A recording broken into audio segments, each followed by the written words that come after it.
Hello, I'm Patrick Prince, joined by Barry Lewis. Barry, you've got an interesting story coming up this Sunday. Won't you tell us about it? Yes, earlier this week had a sit down interview with Bixby coach Loren Montgomery, and just wanted to the purpose of this was, and as you said, this is going to run in Sunday, and it's going to run in a Q&A format, which I think this really lends itself to really well. Is want to learn more about Coach Montgomery, both on and off the field. We've done a big series. Bill Haston did a big series last year on the Bixby program and how it has become so successful through the years. This is more geared to learning more about Loren Montgomery, about how what helps him direct the team to success, and also some fun facts about him off the field. So that was the direction for myself and for our readers, hopefully to learn more about Loren Montgomery. You and I talked a little bit about this yesterday, Barry, at our meeting.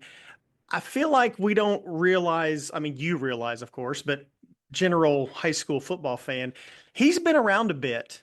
He was at Jinx for what, more than a decade, right? And then he's For now a been at decade, for a decade, right? His coaching resume is really it's really um, concise. I mean, there's not too much to it. He was at Jinx after graduating from NSU. He was at Jinx for 10 years as an assistant, and the last part of that final season there, he's the interim head coach, and then it was right to Bixby. So it's just Jinx and Bixby, and along the way, that's 15 state titles he's been a part of.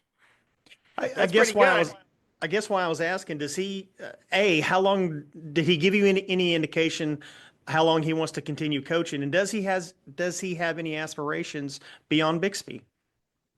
Uh, I will say that he's not planning to retire anytime soon. So look for the story. That's sort of how we ended the Q&A with how much longer he wants to coach. He's only 46. It seems like he's been around because now he's the dean of all 6A coaches as far as being at the same school in consecutive years. So that's pretty remarkable.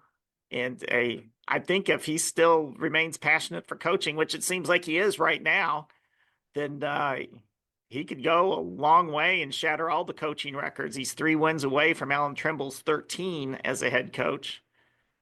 And So to put, what's I it? mean, 10 state titles in 11 seasons has never been done in the OSSA by a school. I mean, that's to put in perspective what Bixby has accomplished in 11-man football. 7 state titles in a row has never been done before. And really, when you look at all of OSSA history, and this goes back to 1920s, then there's only been 7 schools during that time who've won more state football titles than Bixby, and then the 10 that Bixby's won in the last 11 years. If you include the teams that are grouped in that have also won 10, there's 11 teams now. So, and Bixby's just done that in the last 11 years. So what's his secret sauce, Barry? What's he doing that other teams don't, or other coaches don't? It may be one of those things that's just hard to explain. That I think it's just I think a big thing has been he's kept his staff together. There's Yeah. nothing like continuity, and he's kept the team together pretty well, especially important these days when players are going all over the place. And it's not that Bixby hasn't lost anybody or they haven't added anybody, but it just there doesn't seem to be more activity coming and going at Bixby than there does seem at other schools. And you keep the same coordinators in place. There's nothing like, no matter what level that you're talking about, pro, college, high school, having that continuity.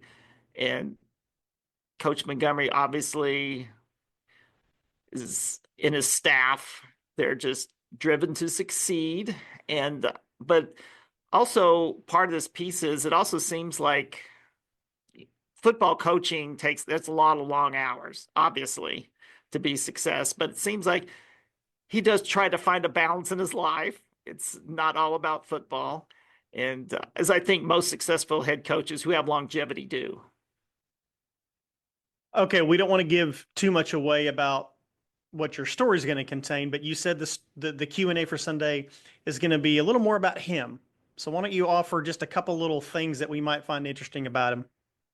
You can find out what type of movies that Coach Montgomery enjoys, and also what type of music he likes, and how he prepares for overtimes. And that was sort of like this season's what I think this season's defining moment. If you're going to pick a play of the year in Oklahoma high school football, I mean, there were some big time plays, obviously, but it was the play that ended the 6A1 championship game, that Cooper Parker's 2-point conversion run that he scored in what was amazing to me is that